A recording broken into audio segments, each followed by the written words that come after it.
Assalamualaikum warahmatullahi wabarakatuh. Halo semuanya, kali ini kita akan membahas tentang learning center atau bermain sentra. Nah, materi kali ini akan dibahas oleh anggota kelompok 7 dari kelas 2022B Prodi PG PAUD Fakultas Ilmu Pendidikan Universitas Negeri Surabaya. Anggota yang pertama ada Firna Khairinisa dengan NIM belakang 030. Yang kedua ada Ana Fitria dengan NIM belakang 037. Yang ketiga ada Irma Amalia dengan NIM belakang 054. Dan yang terakhir ada Felicia Amalia Bakti dengan NIM belakang 073. Apa saja sih yang kita bahas dalam materi kali ini? Nah, pembahasan pertama kita ada jenis permainan sentra. Yang kedua, membahas tentang pijakan bermain sentra. Dan yang terakhir, ada pembahasan tentang pengembangan kegiatan bermain sentra. Apa itu bermain sentra? Bermain sentra atau sering disebut sentra bermain adalah pendekatan yang berpusat pada anak dalam kegiatan bermain. Bermain sentra adalah zona atau arena bermain anak yang dilengkapi dengan seperangkat alat bermain yang berfungsi sebagai pijakan lingkaran yang dibutuhkan untuk mengembangkan seluruh potensi dasar anak yang dibesarkan dalam berbagai aspek perkembangan secara seimbang. Bermain sentra ada 3 jenis. Yang pertama, sensori motor, yang kedua permainan pembangunan, dan yang ketiga adalah permainan mikro dan makro. Nah, yang pertama adalah sensori motor. Bermain sensori motor adalah permainan yang menggabungkan koordinasi sensoris yaitu panca indera dan motorik yang bertujuan untuk melatih fungsi mata. Bermain sensori motor juga dapat meningkatkan kreativitas anak usia dini.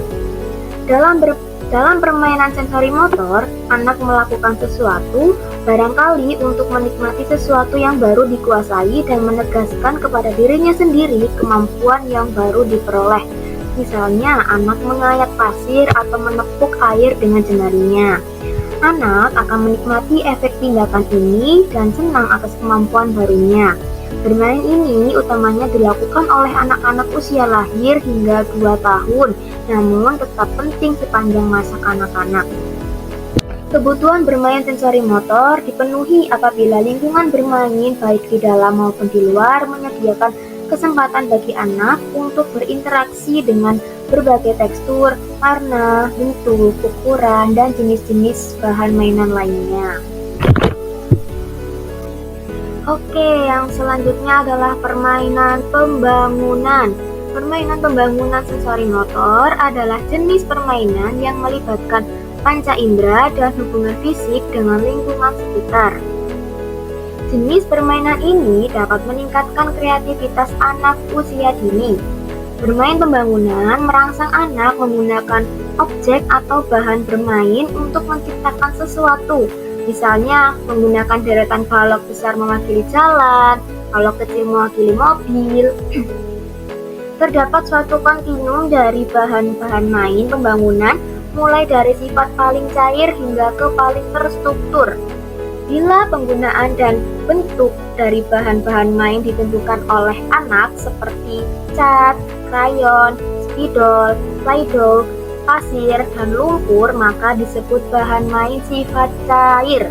Namun, apabila penggunaan ditentukan oleh bahan-bahan bermain tersebut seperti balok unit, lego, balok berongga, dan puzzle, maka dianggap sebagai bahan bermain pembangunan terstruktur.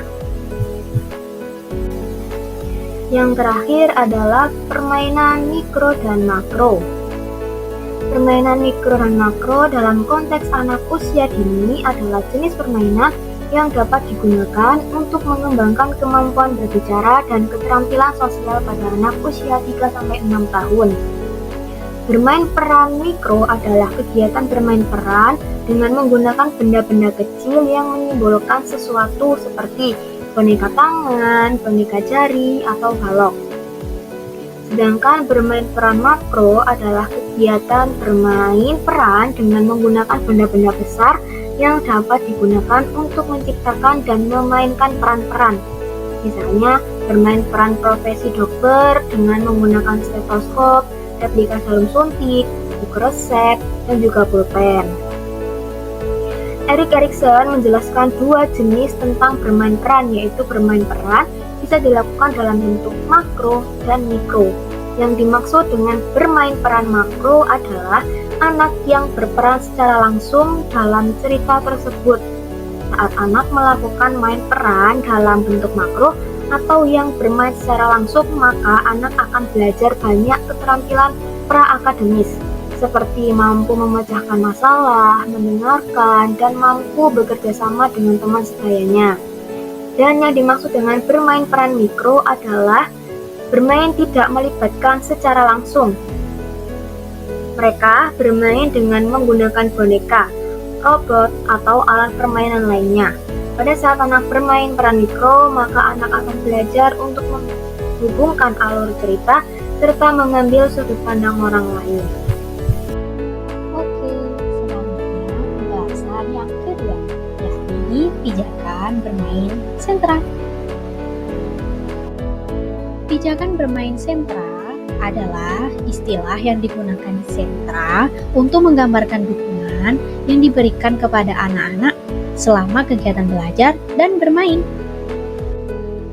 Tujuan dari pijakan bermain sentra adalah untuk membantu anak-anak mengembangkan kemampuan belajar mandiri dan meningkatkan berbagai aspek perkembangan anak. Nah, selanjutnya ini ada jenis-jenis pijakan bermain sentra. Yang pertama ada pijakan lingkungan bermain. Yang kedua, ada pijakan sebelum bermain. Yang ketiga, pijakan saat bermain. Dan yang terakhir, pijakan setelah bermain. Nah, teman-teman, apa sih pijakan lingkungan bermain? Pijakan lingkungan bermain yaitu pijakan yang meliputi pengaturan alat bermain dan lingkungan belajar yang aman serta mendukung bagi anak.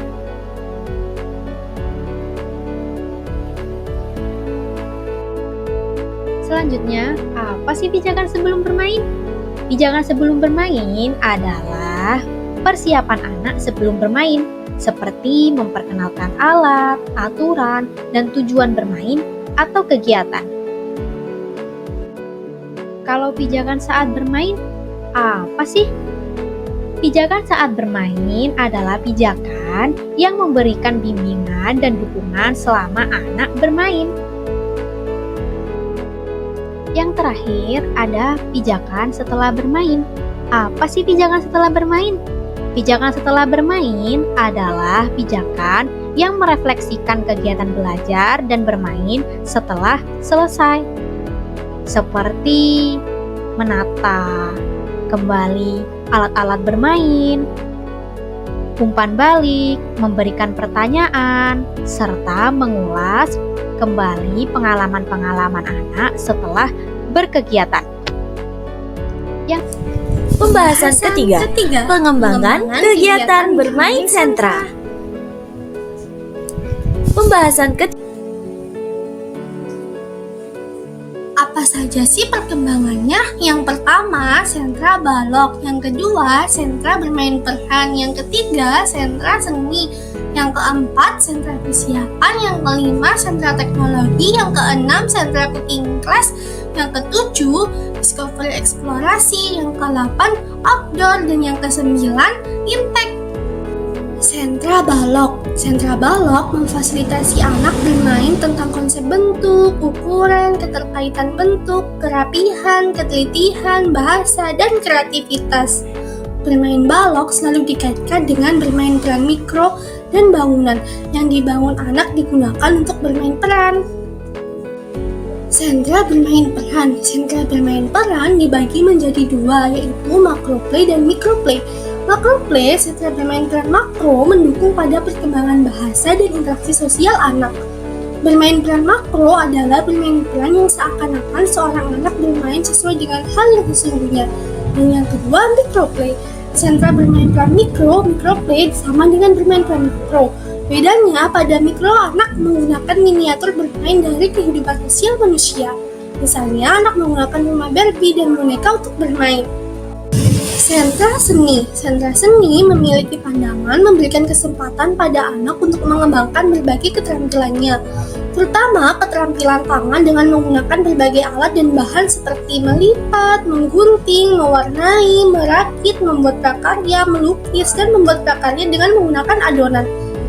Di sentra ini, anak bermain sambil belajar mengasah rasa keindahan, membangun kemandirian, kerjasama, tanggung jawab, bersosialisasi, melatih koordinasi mata, tangan, kaki, dan pikiran. Selanjutnya, sentra persiapan. Sentra persiapan berpandangan untuk memberikan kesempatan pada anak mengembangkan keterampilan matematika, menulis, membaca, kegiatan dengan antara lain mengurutkan, mengklasifikasikan, dan mengelompokkan berbagai aktivitas lainnya yang mendukung perkembangan kognitif anak. Pijakan scaffolding menurut Laura Ebert and Adam Sinclair dalam Scaffolding Children Learning yaitu dukungan yang berubah-ubah selama kegiatan belajar, di mana mitra yang lebih terampil menyesuaikan dukungan terhadap tingkat kinerja pada anak saat ini. Oke, pengembangan kegiatan bermain sentra selanjutnya ada teknologi. Pembelajaran model sentra dalam pengembangan yang dikemas dengan teknologi sangat memungkinkan dilakukan, mengingat masa sekarang yang marak sekali penggunaan teknologi dalam kehidupan sehari-hari. Pembelajaran sentra bukan hanya mengenalkan pada teknologi semata, melainkan mengajak anak-anak untuk mempraktekkan penggunaannya sesuai aturan yang telah disampaikan. Selanjutnya ada Sentra Cooking Class. Proses pengelolaan kelas melalui kegiatan masak-memasak, di mana kegiatan memasak pada anak dilakukan dengan menggunakan bahan dan peralatan yang higienis dan aman untuk anak. Melalui kegiatan Sentra Cooking Class, anak bisa belajar mengenal akan ukuran, tekstur, dan rasa. Selanjutnya ada Discovery Eksplorasi. Model sentra pemecahan masalah atau Discovery Eksplorasi, di mana peserta didik langsung menerapkan prinsip dan langkah awal dalam pemecahan masalah dengan menemukan hal-hal baru, yaitu dengan mengeksplorasi. Selanjutnya ada sentra outdoor. Model sentra outdoor ini dapat dilaksanakan dengan memanfaatkan lingkungan sebagai sarana melakukan kegiatan pembelajaran. Selanjutnya ada sentra intek. Sentra intek pada pendidikan anak usia dini merujuk pada model pembelajaran yang dirancang untuk menjadi pusat pada anak, berpusat pada bentuk lingkaran atau bermain peran. Model ini berfungsi untuk meningkatkan kemampuan, perkembangan, dan kesadaran anak dalam berbagai aspek kehidupan. Nah, kesimpulan dari pembahasan kali ini adalah bermain sentra itu merupakan zona atau arena bermain yang berpusat pada anak dilengkapi dengan berbagai alat bermain dengan menggunakan 4 pijakan bermain. Ada pijakan lingkungan bermain, sebelum, saat, dan setelah bermain. Jenis permainan dalam bermain sentra dibagi menjadi 3, yaitu ada sensori motor, permainan pembangunan, serta permainan mikro dan makro. Dalam pengembangan kegiatan bermain sentra dibagi kembali menjadi 9 macam. Ada sentra balok, ada sentra bermain peran, sentra seni, sentra persiapan, teknologi, sentra cooking class, sentra discovery eksplorasi, outdoor, serta sentra intek. Terima kasih. Wassalamualaikum warahmatullahi wabarakatuh. Sampai bertemu lagi di video selanjutnya ya.